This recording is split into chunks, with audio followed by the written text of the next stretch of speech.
Welcome to episode 5 of Beyond the Walls, the series where I cover current hot topics on Embark Studios games, the finals and the in-development Arc Raiders, their communities, and things like Easter egg discoveries. A shorter episode this week with us expecting plenty of new info about Arc Raiders at Gamescom this coming week, with its appearance there having been confirmed by Embark Studios' parent company Nexon. So I'll create a separate video about that. Anyhow, there are two things I want to cover in this episode, which are Emerald progression in World Tour and a new Easter egg discovery on the Kyoto map.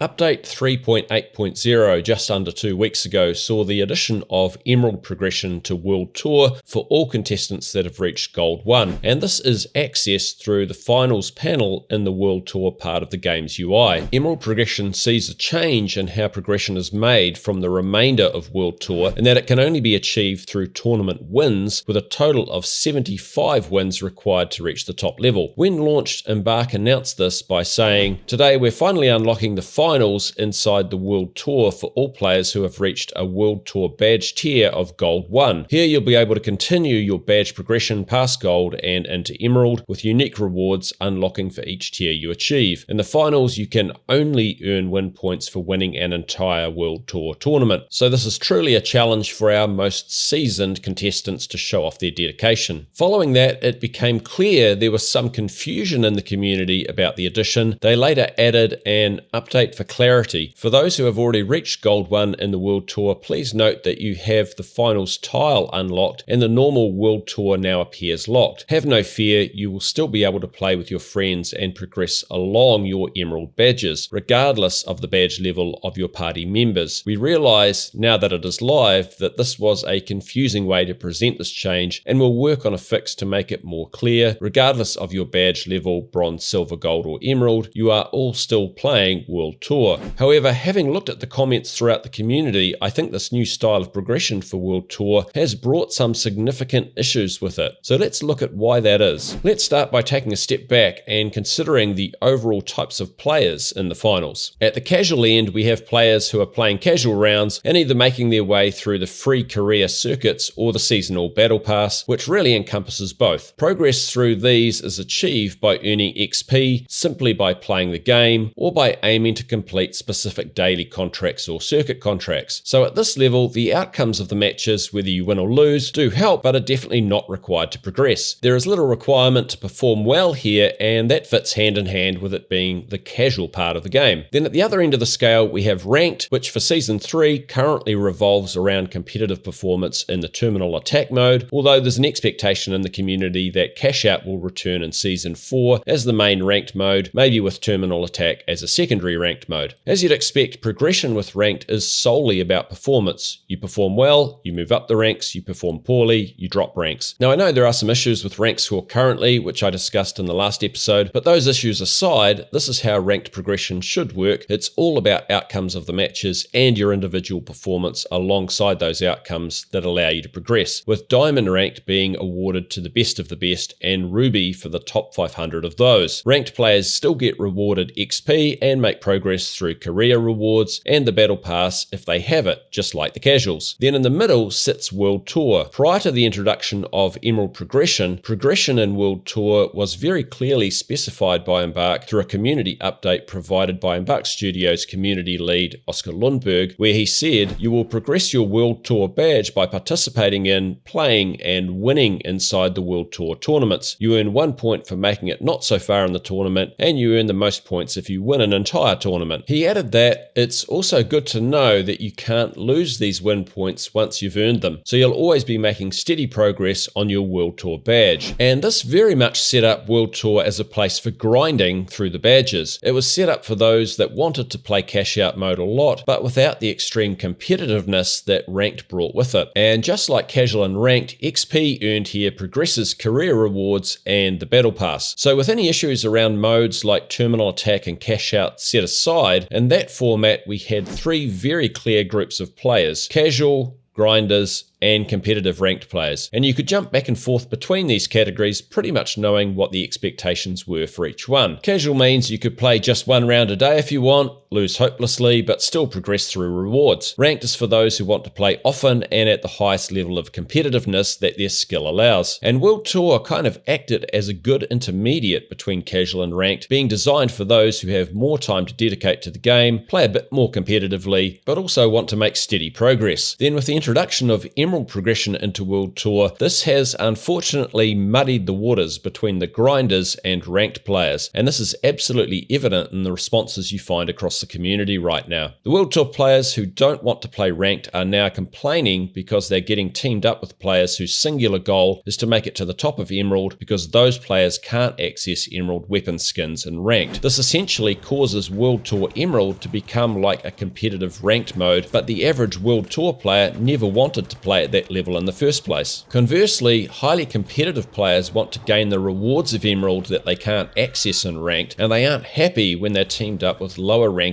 World Tour players because their chance of winning the tournament is greatly reduced. Additionally, this is worsened by the specific tiering of Emerald rewards where, for instance, players that main the light build might only be aiming for the M11 Emerald weapon skin of Emerald 3, whereas those that main medium might be striving for the AKM skin of Emerald 1. So the only way for a highly competitive player to get the Emerald AKM is to spend a lot of time in World Tour instead of ranked. In my opinion, this situation is hugely unfair on both types of players and should never have eventuated. So what's the solution? Well, after some discussions I had with community member Fish, I actually think these issues can be resolved pretty simply. Firstly, give each category of player, casual, World Tour and ranked, the benefits of the category below them. So casual players progress through career and battle pass rewards simply by playing, World Tour players progress through career, battle pass rewards and World Tour rewards by grinding a lot, and ranked players progress through career, battle pass and World Tour rewards by the natural grinding that comes from playing a lot of ranked matches, and then they have their ranked rewards on top of that based on performance. This would mean that ranked players do not miss out on any rewards below them, particularly those from World Tour's Emerald progression, and so are not inclined to jump down into World Tour and suddenly make that mode much more competitive. Secondly, I think the Emerald rewards should be offered as a selection, so each time you progress up a level, you can choose the weapon skin of your choice, which means no weighting is given to whether you prefer the M11, Lewis gun or AKM. You can just choose whatever you like, and if you want them all, you have to keep grinding. I think this would be fair for everyone, and it would mean that everyone can stay happily in their chosen category, casual, World Tour grinder, or competitive ranked. Do you think this is a decent solution? Let me know in the comments. Let's move on to the latest Easter egg discovery. If you jump into the Kyoto map as a heavy build with a sledgehammer is best, and go around destroying the largest types of trees, eventually you should have this floppy disk appear for a few seconds before it disappears. This is what the disk looks like up close. This appears to be, at a minimum,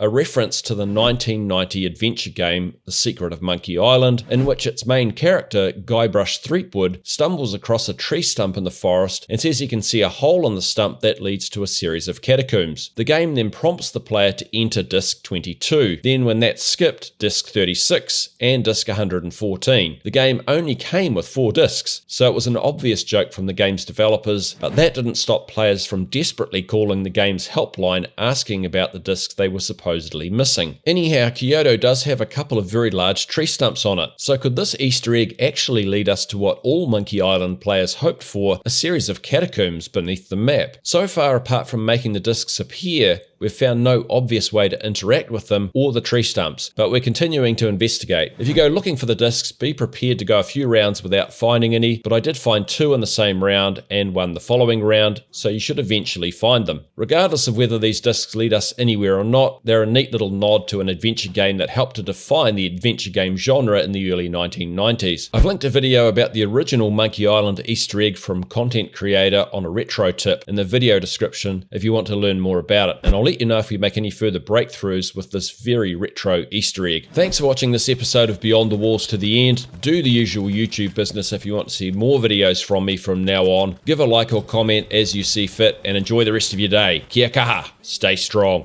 Everybody knows the world ain't right. Down on your knees, get up and fight.